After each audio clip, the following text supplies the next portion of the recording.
Dans cette nouvelle session, nous allons voir comment est-ce que on peut configurer des alertes dans Prometheus. Donc pour cela, bien évidemment, il faut se référer à la documentation.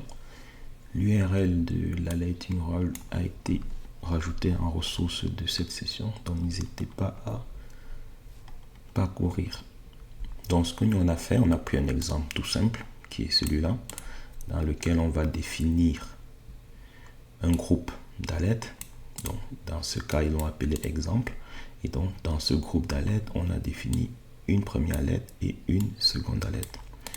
Dans la partie expression, on retrouve bien les expressions qu'on avait mis dans notre console Prometheus. Donc si on revient dans la console Prometheus, si je prends l'expression et que je la mets là et que je l'exécute, il me dit que désormais il y a une instance qui a une valeur à 0.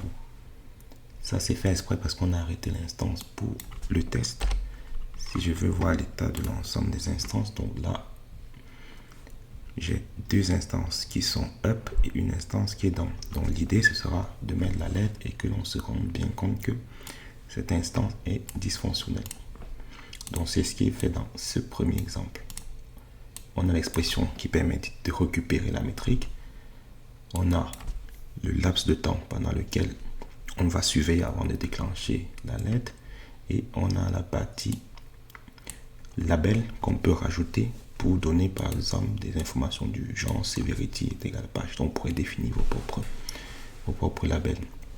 Dans la section annotation, il faut le voir comme le titre et le contenu. Donc quand il y aura une notification, cet élément sera par exemple utilisé comme titre et celui-là comme contenu. Et donc pour rendre les notifications dynamiques, vous pouvez donc variabiliser. Donc c'est comme ça qu'on rajoute des variables. Donc double accolade.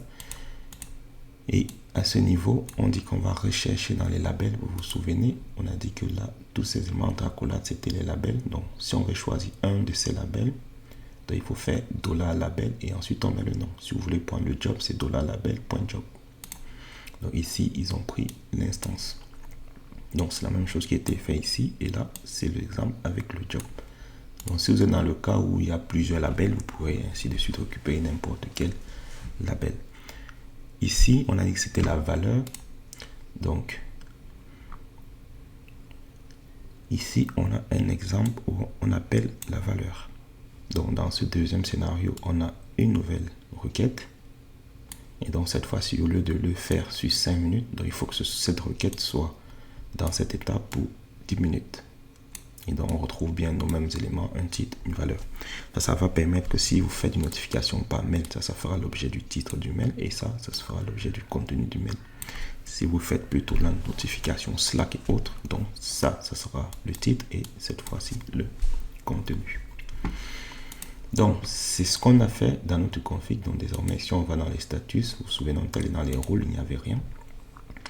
Et actuellement on a donc nos règles qui sont positionnées.